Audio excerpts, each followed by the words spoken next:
Philippe Liverneau, bonjour. Bonjour. Alors vous êtes ici pour nous présenter votre ouvrage paru aux éditions L'Harmattan, Live Surgery, pardonnez mon accent anglais.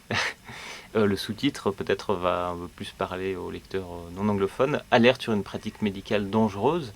Alors comment d'abord est née l'idée de ce livre? D'abord, l'idée, elle a longtemps germé en moi, parce que j'ai moi-même pratiqué des live surgery et je me sentais pas à l'aise avec ça. Et puis un jour, j'ai émis un commentaire, un post sur un réseau social professionnel, et les échanges que j'ai eus avec la personne qui postait une live surgery, justement, ont abouti à une censure. C'est-à-dire que mes posts ont été censurés.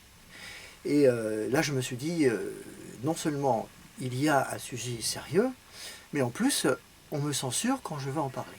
C'est ça qui m'a décidé à écrire ce livre. Alors question peut-être simple, mais pour vous, mais pas pour nous. Qu'est-ce qu'une live surgery? Alors, une live surgery, en français, chirurgie en direct, c'est en fait, vous imaginez que vous avez un patient qui est dans une salle d'opération, un chirurgien avec toute l'équipe d'anesthésistes et les infirmières qui l'aident à pratiquer cette intervention. Ça, jusqu'à présent, on est dans une situation normale. Sauf que là, cette intervention, elle est filmée. Et elle est filmée en direct. Et que le chirurgien a un casque, un micro, et il interagit avec une salle de congrès dans laquelle, sur grand écran, est retransmise l'image de l'intervention chirurgicale.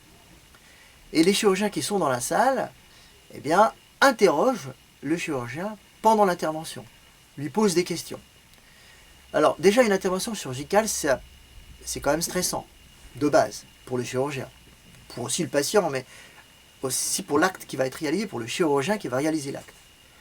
Alors, si vous ajoutez le stress d'être observé par des dizaines, des centaines, voire des milliers, lorsque c'est retransmis en direct sur Internet, de chirurgiens, parfois même de gens qui ne sont pas chirurgiens, lorsque ça passe sur Internet sans mot de passe, bah, vous augmentez considérablement le stress. Voilà. Mais c'est pas tout. Le chirurgien, en général, quand il fait une live surgery, il va à l'autre bout de la planète. Donc il est sorti de l'avion, il est en décalage horaire, il est fatigué. Et puis, il ne travaille pas avec son matériel habituel, avec son équipe habituelle. Et parfois, les gens qui travaillent autour de lui ne parlent même pas sa langue. Alors, la plupart des gens maîtrisent à peu près l'anglais, mais quand même, quand vous opérez un patient, qu'en plus vous êtes observé, que vous devez vous interrompre pour répondre à des questions, eh bien ça augmente considérablement le stress. Et de nombreuses études ont montré que les complications médicales sur les patients opérés étaient plus importantes avec live surgery que sans live surgery.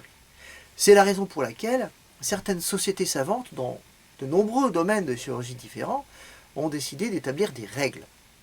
Et ces règles sont très très nombreuses, très longues, je ne vais pas les détailler ici, il faudra les regarder bien sûr dans le livre.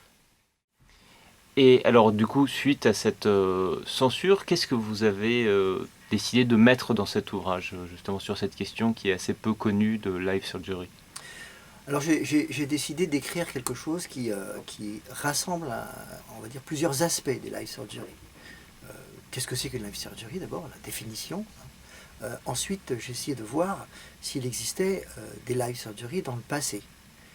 Et oui, bien sûr, il y en a. Ensuite, j'ai essayé de caser ces live surgery dans l'art, la littérature, et puis dans la science. Et donc pour ça, j'ai lu une quarantaine d'articles qu'on retrouve dans un moteur de recherche spécifique pour la médecine qui s'appelle PubMed.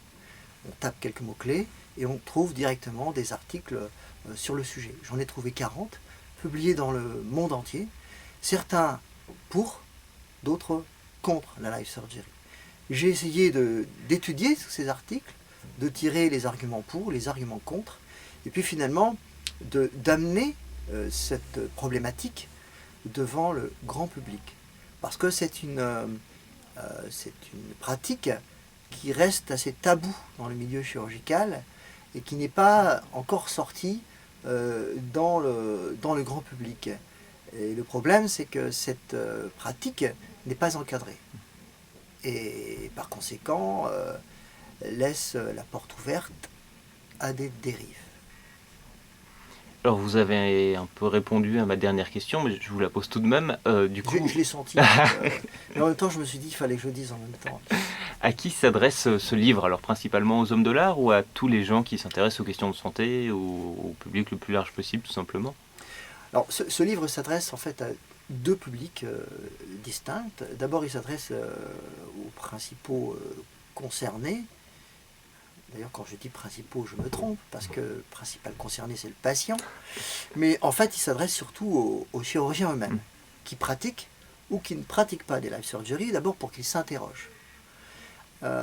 Ensuite, il est destiné au grand public, et donc aux patients, pour qu'ils prennent conscience que cette pratique devrait être soit interdite, soit réglementée. Voilà. C'est ça l'objectif principal, c'est d'amener cette question pour que la loi de la jungle cesse. Et que eh bien, les sociétés savantes, l'Académie de chirurgie, le Conseil de l'ordre des médecins décident quelle attitude adopter par rapport à cette pratique.